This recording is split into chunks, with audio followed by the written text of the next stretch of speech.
कामाख्याय वरदे देवी नील पर्वत वासने त्वम देवी जगत माता योनि मुद्रे नमोस्तुते। मां कामाख्या के इस महामंत्र के साथ आइए प्रारंभ करते हैं और जानते हैं कि कन्या राशि अप्रैल मासन 2024 में क्या शुभ है और क्या अशुभ है। आइए जानते हैं। केतु देव लग्न में ही विराजित है, अर्थात हमारे दिमाग में हलचल पैदा अवश्य करेंगे।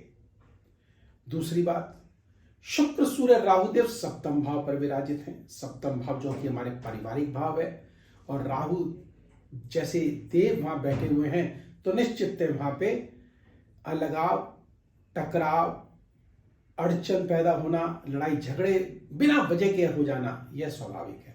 तो सावधान नहीं, इसका एक उपाय दूंगा, करके निश्चित है आप पारिवारिक जीवन को सुरक्षित और आनंदमय आप बना सकते हैं।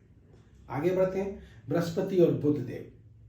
बुध देव अष्टम भाव पर बैठे हैं। नो डाउट अष्टम भाव जो होता है वह गुप्त भाव है। गुप्त तरीके से बुद्धि के द्वारा पैसे को कमाना, अर्थात यहां से उल्टी दृष्टि से धन भाव को देख रहे हैं, तो धन देंगे आपको, लेकिन पाप दृष्टि द्वारा देंगे, अर्थात पाप कर्म द्वारा देंगे, उल्टे तरीके से धन को देंगे आपके, गुप्त तरीके से देंगे, अर्थात गुप्त रहस्यों के द्वारा आपके पास धन का आगमन अवश्य होगा। बृहस्पति देव बैठे हैं, ज्ञान के देवता बैठे हैं, और वो भी अष्टम में, तो निश्चित आपके सुखों में कमी अवश्य लाएंगे। लेकिन यहां से जब ये सप्तम दृष्टि से धन भाव को देख रहे तो धन में वृद्धि आपके अवश्य होगी। नवम दृष्टि से यह जो है चतुर्थ भाव को देख रहे तो मन भी प्रफुल्लित होगा, लेकिन थोड़ा सा कमी अवश्य आएगी। और ध्यान रखें, शत्रुओं से विशेषतः सावधान अवश्य रहना चाहिए। और रोग की दृष्टि से रक्त विकार संबंधी या बीपी संबंधी हमको तकलीफें हो सकती हैं, और दुर्घटना के शिकार हम ना बने, इसके लिए छोटा सा उपाय हम आपको बताएंगे, जिसको करके निश्चितता आप इन समस्याओं से निकल सकते हैं। शनिदेव कहते हैं, शनिदेव जब भी छठे भाव में बैठते हैं तो हमारी योजनाओं को सफल करते हैं, शत्रुओं को परास्त करते हैं, और धन धान्य से हमें भरपूर करते हैं, मन को प्रफुल्लित करते हैं, योजनाएं सफल होती हैं। तो शनिदेव बैठे हैं, लेकिन साथ में मंगल देव बैठे हैं, तो थोड़ा सा ऊपर नीचे अवश्य होगा, लेकिन हाँ आप सफल जरूर होंगे। आगे बढ़ते हैं तो जानते हैं कि कौन सी ऐसी तिथियां, जिन तिथियों पर हमको कार्य नहीं करना चाहिए। उन तिथियों को जानने से पूर्व एक छोटा सी आपको महत्वपूर्ण जानकारी देता हूं। आप अपनी पत्रिका जन्म कुंडली जब किसी ज्योतिष को दिखाते हैं, विद्वान को दिखाते हैं, तो अपनी समस्या कृपया करके ना बताएं। अगर आप अपनी समस्या पहले से ही बता देंगे तो आप उन विद्वान की विद्वता को कैसे जानेंगे। वो जो भी कहेंगे आपको मानना पड़ेगा। आप पहले ही जाने तो सही कि वो आपकी समस्या सही बता रहे नहीं बता रहे। अगर आपकी समस्या सही बता रहे हैं तो निश्चित आपको उपाय भी सही बताएंगे।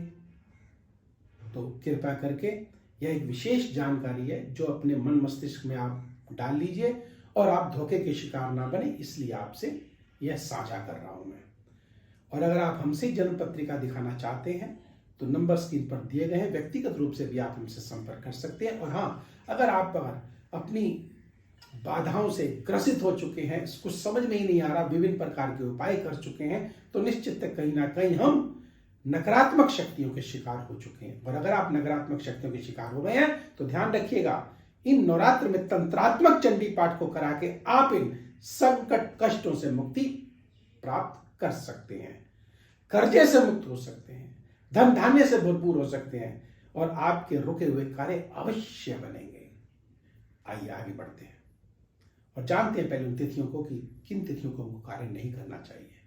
5, 6, 7, 9, 10 और 18, 19 इन तिथियों को कार्य ना करें। अगर करना भी पड़े तो छोटा सा महा उपाय जिसको करके इस माह को हम चमत्कारिक रूप दे सकते हैं। वह क्या है?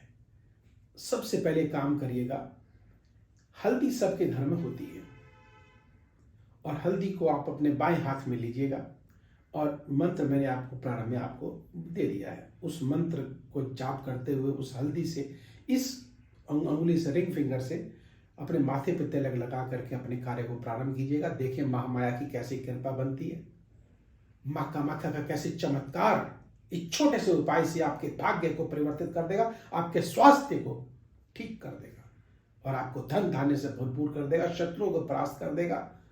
और माँ कामाख्या की कृपा से अदृश्य शक्तियों के शिकार भी अगर है तो उनसे भी आप मुक्त अवश्य हो जाएंगे। तो ऐसी उपाय करके आप अपने जीवन को सार्थक बना सकते हैं।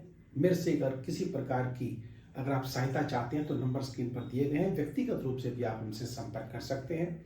और जाने से पूर्व एक छोटा सा निवेदन, लाइक करें, सब्सक्राइब करें और बेल बटन को अवश्य दबाएं, जिससे अगला वीडियो आपके पास सबसे पहले पहुंचे और आप मां कामाख्या के इन अचूक तांत्रिक उपायों को करके अपने जीवन को सार्थक बना सकें।